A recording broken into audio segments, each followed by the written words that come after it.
Bueno, pues aquí estábamos charlando, David, Felipe y yo, sobre los múltiples temas interesantes y primicias que trae hoy al Cuarto de las Maravillas.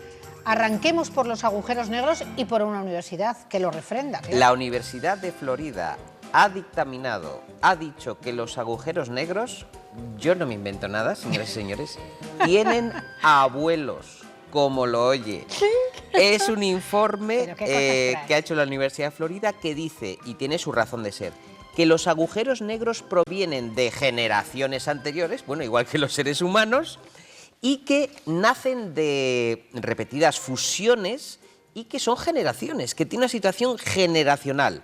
¿Y cómo se generan los agujeros negros de padres y de abuelos? Bueno, por acumulación de masa, y eso que estamos viendo cómo gira y cómo gira y cómo gira es el nacimiento de dos papás que crean un agujero negro que es el hijo. O sea, así se forma. Sí, así se forma. Ay, bueno, a medida que son más grandes, se genera más rápido ese giro, lo que llaman los expertos astrofísicos un impulso angular, y la rapidez del giro es indicador de su potencia y sobre todo, Cristina, que te hace mucha gracia. Es que parecen dos celulitas. Claro, cuanto más rápido giran y más impulso tienen, más abuelos tienen, más ancestros tienen. Por favor. Se pueden averiguar los detalles de los agujeros negros investigando a sus padres. La historia de los abuelos de los agujeros negros se pierde incluso en el tiempo y esto lo ha refrendado, por eso lo he traído, la astrofísica Rebecca Smethurst, que en Blackie Books, ya que hablamos de agujeros negros en la editorial Blackie Books, te explica perfectamente que el agujero negro, señoras y señores, no es negro. No es negro, porque está iluminado por todos esos objetos que atrae su fuerza gravitacional. Es más, dice Rebecca Smethurst, no solamente, señoras y señores, es que no son negros, son los objetos astrofísicos más brillantes del universo, porque son los que coleccionan más estrellitas y más elementos. Nos ha cambiado todo lo Sí, totalmente. Y luego dice otra cosa muy interesante. Dice, claro, en el centro de cada galaxia hay un agujero negro supermasivo y dice, cuidadito, porque hay un horizonte de sucesos. Os he traído esta película que es El Abismo Negro, donde habla científicamente del horizonte de sucesos, la fuerza gravitacional y luego pues... Se han perdido ya. Los que lo estén viendo se han perdido ya. Cómo son los objetos que atraen objetos a su vez brillantes y que ella describe, Rebecca Smethurst, como montañas cegadoramente deslumbrantes.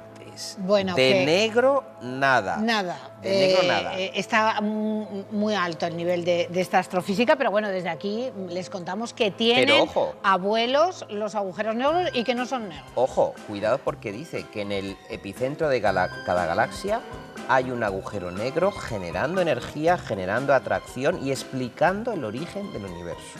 O sea, ahí lo dejamos. En el agujero negro y que tienen abuelos. Es que me ha encantado. Las células a mí me han encantado. El abismo negro de... Sí, es lo que hemos visto. Sí.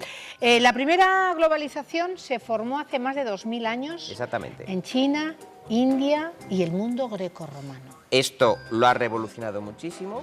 Fernando Wolf, que está en boca de todos, a orillas del tiempo, en Siruela, que ha lanzado una idea que por eso te la he traído, porque está en los periodistas haciéndole entrevistas todo el rato y explicando a ver qué dice este señor.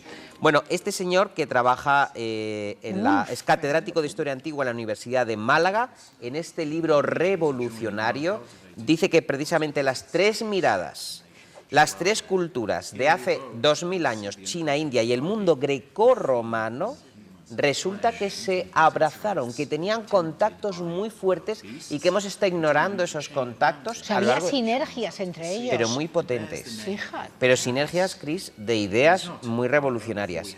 Él habla de un relieve que le tenía fascinado, que es el relieve de Gandhara, del siglo II, en piedra, y él se queda pendiente de explicar por qué aparecen en ese relieve Buda, y Heracles, que es griego. Dice, vamos a ver, pero ¿qué hacen aquí estos dos personajes? Claro, es que no tiene nada que ver, Que no ¿no? tiene nada Así que ver. dicho. ¿Cuál es la respuesta de este científico? Una respuesta maravillosa. Claro que tienen que ver, porque la tesis revolucionaria de él es que Oriente y Occidente hace 2000 años no eran dos mundos, eran uno solo. Y que los contactos que había entre estos dos mundos eran impresionantes. Bueno, de hecho, él ha investigado unos inputs o constantes entre Oriente y Occidente. ¿Estás preparada? Sí, es que quiero que lo digas tú. Vale, estás preparada. Es del profesor, por favor, profesor Fernando Wulff. Que también Yo está no en una soy. universidad. Yo no soy. Preocupación compartida por Oriente y Occidente, unidos conceptualmente por el interés por el orgasmo femenino. Primer titular. Yo estoy leyendo al profesor Así me quedo. Fernando Wulff. Segundo, escucha lo que les voy a decir. La exigencia de compasión por los caballos viejos, ya que hemos hecho la la lectura feria de hoy de la abril. feria, fíjense qué ancestral es, porque habla tanto la cultura de Oriente y de Occidente, la exigencia de cuidarlos después de todo el servicio que habían prestado. Y ha encontrado este maravilloso catedrático trazas y rastros en sus culturas O sea, compartidas. que había una preocupación común Exactamente. por los caballos. Otra que viejos. te va a gustar.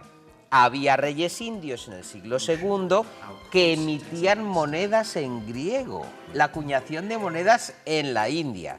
Y luego ha encontrado, que me parece fascinante, la madre de todos los tratados del Estado, Cristina, que es el Tratado de Estado sobre el arte de gobernar, el Arthashastra, escrito por un brahman en el siglo III antes de Cristo, que influyó, y aquí vienen los contactos, en Megástenes, viajero, geógrafo y escritor griego, es decir, la revolución. O sea, Pues es verdad que había una globalización pero tremenda. total. Él lo ha localizado en Trajano, que es el emperador global que miraba hacia la India, en Ganjin, que era un tipo que manda el general Von Chao a Roma para estudiar las diferencias entre los dos mundos, y un Uy, personaje por que es favor. Sahadeva, que es de la épica india, que soñaba con una globalización e imperio universal. Así que, por favor, señoras y señores, este señor Fernando orillas Wulff, del tiempo. a orillas del tiempo, para que les borre todos los prejuicios entre Oriente y Occidente, Bueno, pues que ahí son lo tienen. muchos, Cristina. Para muestra este tratado de Maravilloso. este investigador,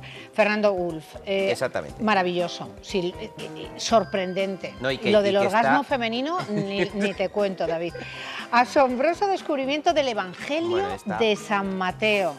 Está- ¿Por qué frotaban el trigo con las manos los discípulos Este- antes de comer? Aquí se ha liado pardísima en los capítulos 11 y 12 del Evangelio de San Mateo. Bueno, pues gracias a la luz ultravioleta, que sabes que a nosotros nos encanta ver la tecnología aplicada a las humanidades, a un manuscrito sobre historias e himnos cristianos antiguos que se encuentra en la Biblioteca del Vaticano, bueno, pues unos profesores, que estaba ese manuscrito alrededor del siglo III escrito, fue borrado por un escriba en Palestina para reutilizarlo, ¿vale? Porque en la época, pues hombre, faltaba el papel o faltaba la vitela o faltaba ese material porque no había abundancia. Entonces se borraba, pues como hacíamos, ¿te acuerdas en Sí, los sí, dibujos? Con la cuchilla de Sí, sí, afeitar sí, de y papá, volvías, pues entonces claro. volvías. Te habías equivocado. Eso es lo que es el palincesto. Bueno, han capturado, Cris, gracias a la luz ultravioleta, ahora viene el titular, Madre mía.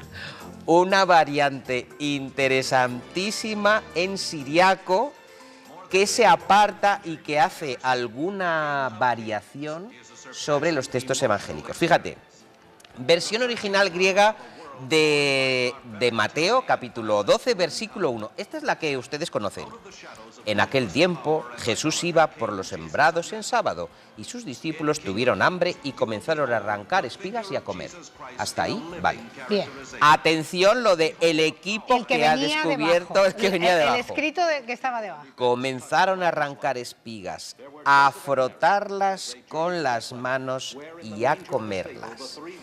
¿Y qué fragmento habla de todo esto? El Éxodo 34:21, cuando los fariseos afirman que arrancar espigas y frotarlas con las manos era un símbolo para sacar el grano, igual que segar y trillar, que tenía un valor a la altura de segar y trillar. Y esto no estaba en el en el griego, lo cual significa, según estos estudiosos, que los evangelios que se borraban muchas veces venían cargados de más información y más detalles simbólicos de los discípulos de los que luego en las recuperaciones griegas han trascendido. Con lo cual, si ocurría en ese pasaje, fíjate tú... Claro, lo que dicen los científicos es... Ahí está, esa es la conclusión. Como recuperemos todos los evangelios en siríaco que están muy próximos a la muerte de Jesús de Nazaret, con información que había sido borrada gracias a la luz ultravioleta, lo que va a salir por aquí. La Biblia va a ser otra. La Biblia va a ser otra. Entonces, claro, es interesantísimo porque además están aplicando esa luz ultravioleta. Eso es lo que te iba a decir. Y se está aplicando. Y yo creo que próximamente vamos a dar noticias una aquí, bomba. porque yo sé que además en Castilla y León pues hay mucha fe, la gente vive muchísimo por la Semana Santa, las tradiciones, y de verdad que es una noticia preciosa. Sí, sí, y la antesala de muchas cosas. Muchas cosas porque que pueden te perfila venir. muy bien. Tú imagínate, a mí me viene la idea del discípulo desgranando la espiga y haciendo ese símbolo, ¿no? Bueno, pues estaban diciendo el maestro que ellos también trillan y cosechan. O sea, es todo esos pequeños matices de las versiones mía, evangélicas. De verdad, lo que creemos hasta el momento que se puede ver. Pero es muy bueno que gracias a la pero tecnología, el conocimiento, hombre, por Dios, con ese barrido de la luz ultravioleta, nos vamos a quedar con lo de verdad. lo bueno es que lo que ocurrió. la tinta, fíjate, aunque quede ahí oculta, gracias a la luz ultravioleta, al ser tinta, sale a la luz, aunque tú borres. Para eso es buena la tecnología, los Claro. científicos que nos aclaran. Oye, no me va a dar tiempo, pero se ha hallado un Goya en casa de un abogado madrileño. Esto es buenísimo. Que había sido robado en Toledo. Llevaban buscando este retrato de Fernando VII, de un ayuntamiento de un pueblo de Toledo, durante 30 años, que en la Guerra de la Independencia, tú lo sabes, Sí, sí, sí. que ha habido muchos saqueos. Bueno, resulta que Fernando VII le hizo a su vez un regalo al duque de Wellington. Bueno, pues año 2024, estamos hablando de 1808, que es la fecha del retrato que le hace Goya a Fernando VII. Por petición de Fernando VII le dijo, oye, ¿puedes hacerme un retrato? Y se lo hizo 2 siglos después. 2 siglos después, pero este abogado estuvo siguiendo la pista de ese... Y hay que decir que el propietario lo ha puesto a disposición del Ministerio de Cultura para que haga la adquisición, la compra, que esto es importante. ¿15 millones de euros? Dicen que la tasación, una tasación tal, entre 15 y 20 millones de euros tendría que pagar el Estado Pues a español. lo mejor ya este abogado no tiene que trabajar más. Bueno, No tiene que trabajar. celebramos esta que noticia, haya, por favor. Efectivamente, que Que haya está muy bien. aparecido el cuadro. Gracias, David. A ti, Te a ti, veo... Cristina.